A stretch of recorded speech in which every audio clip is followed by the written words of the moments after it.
திமுக தலைவர் கருணாநிதியை செஷல்ஸ் நாட்டு சுற்றுலாத்துறை அமைச்சர் ஆலன் ஏஞ்ச் சந்தித்து பேசினார். சென்னை கோபாலபுரம் இல்லத்தில் நடைபெற்ற இந்த சந்திப்பிற்கு பின் செய்தியாளர்களிடம் பேசிய ஆலன் ஏஞ்ச் கருணாநிதியை சந்தித்தது குறித்து மகிழ்ச்சி தெரிவித்தார்.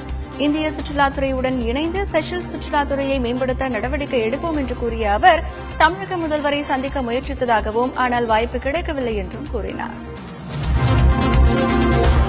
காஞ்சிபுரம் மாவட்டம் உத்தரமேரூர் பகுதியில் உள்ள வேடர், ஒழையூர் உள்ளிட்ட இடங்களில் கோழிப்பண்ணைகளில் கால்நடைத்துறை அமைச்சர் கிருஷ்ணரெட்டி ஆய்வு செய்தார்.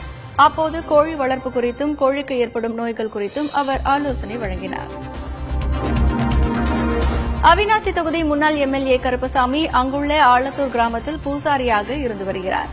அவருக்கும் பாண்டியன் என்பவருக்கும் முன்விரோதம் இருந்து வந்ததாக தெரிகிறது. 2 நாட்களாக திருவிழா நடந்து வரும் நிலையில் மீண்டும் தகராறு ஏற்பட்டுள்ளது. இதையடுத்து கருப்பசாமி வீட்டினில் பாண்டியன் உள்ளிட்டோர் புகுந்து தாக்கியதில் கருப்பசாமி குடும்பத்தினர் காயமடைந்ததாகவும் வீடு சூறையாடப்பட்டதாகவும் புகார் எழுந்துள்ளது. நேர்முகத் தேர்வு அல்லாத பதவிகளுக்கான குரூப் 2A தேர்வு முடிவுகள் இணையதளத்தில் வெளியிடப்பட்டுள்ளது.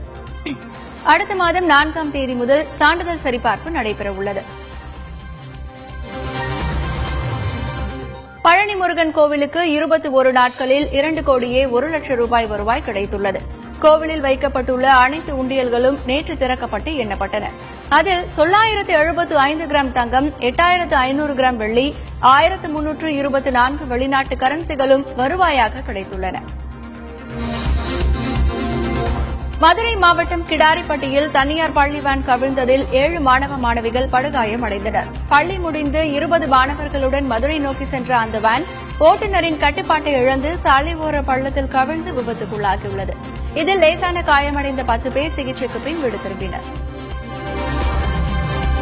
சேலம் மாவட்டம் ஓமலூர் அருகே 2 லாரிகள் நேருக்கு நேர் மோதிக்கொண்டன. இந்த விபத்தில் 2 லாரி ஓட்டுநர்களும் படுகாயமடைந்தனர். இந்த விபத்தால் அப்பகுதியில் 3 மணி நேரம் போக்குவரத்து பாதிக்கப்பட்டது. பின்னர் விபத்துக்குள்ளான லாரிகள் அங்கிருந்து அப்புறப்படுத்தப்பட்டன. நாகை மாவட்டம் பூம்புகார் அருகே ஒரு பெண் உட்பட 6 பேர் சேர்ந்து உறவினரை வெட்டி கொலை செய்துள்ளனர். மேலையூரைச் சேர்ந்த சிவானந்தம் என்பவர் துக்க நிகழ்ச்சி ஒன்றில் கலந்து கொண்டபோது பெண்களை கேலியும் கிண்டலும் செய்ததாக கூறப்படுகிறது. இதனைத் தொடர்ந்து ஒரு பெண் உட்பட உறவினர்கள் 6 பேர் சிவானந்தம் வீட்டிற்குள் புகுந்து அவரை சரமாரியாக வெட்டியதாக போலீசார் தரப்பில் கூறப்படுகிறது. இதுகுறித்து விசாரணை நடைபெற்று வருகிறது.